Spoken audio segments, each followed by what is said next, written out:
Have you ever felt like time is slipping through your fingers, like sand you can't hold on to no matter how tightly you clench your fist? There's this heavy silence that creeps in when you're alone. Not the peaceful kind. No. This one whispers accusations. You should have done more by now. You should be further ahead. What have you really done with your life? You look around and see people your age or younger doing great things, starting companies, publishing books, becoming someone. And here you are, existing, trying, failing, starting over. And every time you scroll through another curated life online, something in you tightens. That cold voice returns. Are you wasting your life? And this isn't something rare. Everyone at some point asks themselves that question. From teenagers just stepping into adulthood to people who have already crossed the so-called prime of their lives. It gnaws at us. It becomes a quiet panic we carry like a shadow. You think of your goals, those ambitious, beautiful, naive visions you had of yourself when you were younger, deadlines you set in your head. By 25, I'll be this. By 30, I'll have that. By 35, I'll know who I am. And then the deadlines come and go, and you're still not where you thought you'd be. But let me tell you this, that fear, that agony, that voice that keeps asking if you've wasted your life, it's a lie. It's a mental program installed without your consent. And the longer you live by its rules, the more imprisoned you become in a life that never really felt like yours to begin with. You were taught to believe your worth is tied to how much you achieve in the external world. That unless your name is known, unless your work is seen, unless your results are tangible, you are nothing. But have you ever truly questioned that idea? Have you ever asked who decided that was the measure of a life well lived? Let's pause here. Imagine you want to write a heartfelt letter to someone you love. Just a small card. You know what you feel inside. The emotion is clear, effortless. But the moment you decide to put that into action, the outside world interferes. You need the right pen, the right paper. You make a mistake, you start over, you're out of stamps, you go get some, the mailbox is far, the weather is bad. You finally send it. And still, there's no guarantee they'll receive it, read it, or understand it. This is what happens when we try to bring what's within us into the world. The external world is filled with obstacles, chance, interference. But the inner world, it is immediate, effortless, infinite. And this is where the biggest mistake of modern life begins. We try to solve inner questions with outer actions. We think that by changing our jobs, partners, cities, incomes, we'll answer who we are. But identity isn't out there. Meaning isn't out there. Peace isn't out there. And yet we chase it anyway, like moths circling a light bulb, burning ourselves over and over. Carl Jung, yes, that man who wandered into the deepest caves of the human psyche, understood this better than most. He wasn't just a psychiatrist. He was a cartographer of the soul. He didn't offer us motivational cliches. He gave us brutal truths. And one of those truths was this: the greatest battles you will ever fight will be inside of you. Jung called it individuation, the process of becoming who you truly are, not who society told you to be, not who your parents wanted you to be, but the version of you that already exists beneath all the masks, waiting. And do you want to know something almost cruel? The world doesn't care if you do or don't become that version. It'll go on spinning regardless. The only one who suffers from ignoring your inner world is you. That's why Jung didn't focus on success. He focused on integration. He believed you must confront your shadow, those hidden, suppressed parts of you, your fears, your rage, your despair, not to get rid of them, but to accept them, to bring them into consciousness, because only when you bring the unconscious into the light does it stop controlling your life from the shadows. And yet, you've been told that it's better to stay busy, better to achieve, better to distract yourself with noise than to sit in silence with yourself. So you work harder, you dream bigger, you compare faster. You live in a loop of trying to matter, to leave something behind, to not waste time. But all of that is built on a delusion, that you are only as valuable as what you produce. No one told you that meaning is not something you find. It's something you remember, something you recognize in the quietest moments, when no one's watching, when nothing's being measured, when you're just present with what you are. What if the reason you feel lost isn't because you're doing too little, but because you've been looking in the wrong place all along? In the next part, we'll go deeper into this illusion of the mission, the psychological chains of ambition, and how real power begins when you stop searching for it outside of yourself. You've been told you have a mission, a destiny, a life's purpose that waits to be fulfilled. Something grand, something meaningful. And if you don't find it, if you fail to execute it, you've wasted your time on this earth. But here's a truth no one wants to say aloud. That mission was never real. Not because your life has no meaning, but because meaning doesn't arrive with banners and fanfare. It doesn't come in the form of an award or a job title or a perfectly structured legacy. Meaning is not some pre-written script you were born to perform. It's a quiet flame that only starts burning once you stop chasing smoke. Carl Jung understood the sickness of modern ambition long before social media amplified it into a full-blown epidemic. He saw how people, terrified of facing their own inner emptiness, filled their calendars with projects, their shelves with trophies, and their lives with noise. But none of it made them whole.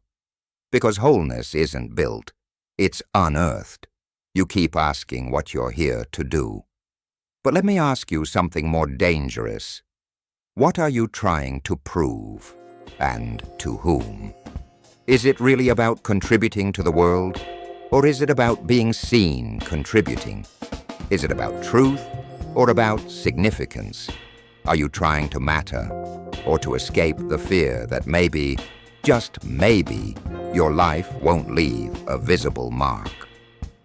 You don't need to admit it to anyone else, but be honest with yourself. Because here's the psychological trap. Once your identity becomes fused with your performance in the outer world, your entire sense of self becomes hostage to forces beyond your control. Timing, approval, economy, reputation, all of it becomes a house of cards built on sand. Jung warned us, people will do anything, no matter how absurd, to avoid facing their own soul. And what's more absurd than defining your entire life based on how many people clap when you speak? Think about it. Even your noblest ambitions, the causes you fight for, the art you make, the work you pour yourself into, can become ego masks if you're doing them to fill the void of your own disconnected self. It's not the ambition that's the problem, it's the attachment. The moment you need to succeed to feel valid, you've already lost. Because now the world owns you. You've outsourced your peace to the applause of others. You've made your worth conditional, fragile, and you will suffer for it. That's why Jung didn't speak about finding your calling in the way we use that phrase today. He didn't point outward, He pointed inward, to the archetypes, the myths, the unconscious drives that shape your life, whether you're aware of them or not.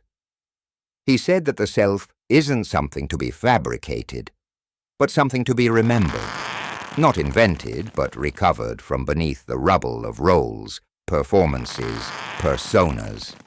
He saw how we wear masks to survive. He called it the persona, the social self, the character you perform in order to function in society. And there's nothing inherently wrong with having one. But the problem begins when you believe the persona's you.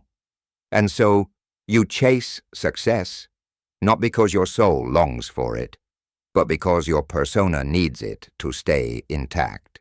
You live not as you truly are, but as a fragile construction, held together by likes, promotions, compliments, relevance. But eventually, the mask starts to crack. You wake up tired, not from physical exhaustion, but from a spiritual weight. The exhaustion of pretending, of hiding, of proving, of becoming someone for others, instead of being someone for yourself. And when that happens, you start to panic. You say, I'm losing direction. I don't know who I am anymore. I've wasted so much time. But maybe that panic is grace. Maybe it's the psyche's way of saying, enough. Enough playing someone else's game. Enough chasing borrowed dreams. Enough mistaking visibility for value. Jung believed that those moments of collapse, the panic, the crisis, the despair, are not signs of failure. They are calls to initiation, invitations to step off the well-lit path and into the dark woods, because only there can the true self emerge. In myths, this is the moment the hero leaves the village. In therapy, it's the moment the ego cracks and the unconscious floods in. In life, it's when you stop running and start listening. And what you'll hear is not loud. It will not shout from the mountaintops. It will not trend on Instagram. It will whisper from a place you forgot was even there. The place inside you where all your truths live. Here's the irony. All the time you thought you were wasting, drifting, failing, being lost, wasn't wasted at all. It was part of the descent, and only by descending into the self can you rise with anything real. The world may never give you what you crave, recognition, legacy, certainty, but the soul offers something far greater, peace. Not the peace of accomplishment, the peace of authenticity. You weren't meant to shine for others. You were meant to become real for yourself. In the next part, we will look into how people like Viktor Frankl and others survived the collapse of their outer worlds by anchoring themselves in an inner one. We'll explore what it truly means to live from within, and why that is the only life worth living. So now we arrive at the threshold, the inner world, the place you've been running from without even realizing it, the place where your true self has been waiting, not silently but unheard, beneath all the noise, the ambitions, the comparisons. And here's the shocking thing. This world within you has always been free, always available, always under your control. Viktor Frankl, a man who lost everything, his wife, his parents, his home, his profession, was thrown into the darkest pit humanity could dig, a Nazi concentration camp. If there were ever a place to confirm that life is meaningless, that suffering is king, that the soul is breakable, it would have been there. And yet, Frankl emerged with an entirely different conclusion. Life always has meaning, even in suffering. Or perhaps, especially in suffering. He discovered what Jung had theorized decades earlier, that the psyche, the inner world, is not a fragile thing to be protected from hardship. but a force of unimaginable power if we choose to tap into it. Frankl watched men crumble because they had anchored their identities in the outer world, their jobs, their possessions, their reputation, their routines. When those were taken, they disintegrated. But he also saw others who had lost just as much, yet walked through that same hell with dignity, kindness, even love, giving away their last piece of bread, sharing warmth, choosing compassion in the pit of despair. Why? Because they lived from an idea, an inner image of the human being as something more than circumstance. They were inwardly free. This is the paradox. What is most real in you cannot be touched by anything outside you, not praise, not failure, not wealth, not war. Your true self lives in a realm beyond outcomes. But you've been trained to believe the opposite, that your value is earned, that you're a construction project with a deadline, that meaning is something you must chase down and pin to the wall. And so you rush, you panic, you compare, you hustle. But all that effort, it's built on fear. Fear that your life won't matter unless it makes an impact. Fear that you'll vanish into time unless you're remembered. Fear that being unseen is the same as being worthless. But those fears are illusions, because you're already real, you're already here. And what you choose to become, in silence, in solitude, in honesty, that's what lasts. You want to know what wasting life truly looks like? It's not failing to reach your goals. It's succeeding at the wrong ones. It's climbing a ladder that was leaning against the wrong wall. It's becoming a version of yourself that the world applauds, but your soul doesn't recognize. So many of us live as echoes, mimicking what we think life should be. And the worst part is that it often looks successful. From the outside, it shines. But on the inside, it collapses. That's why Jung, Frankl, and every seeker worth listening to came to the same conclusion. Until you turn inward, you will always be at the mercy of life, because the world outside of you is unstable, uncontrollable. It's made of weather and people and chance. But inside? Inside is where eternity lives. Inside is where truth begins. Inside is where you remember that you never needed to become anyone. You only needed to become yourself. The world may never validate your transformation. That's okay.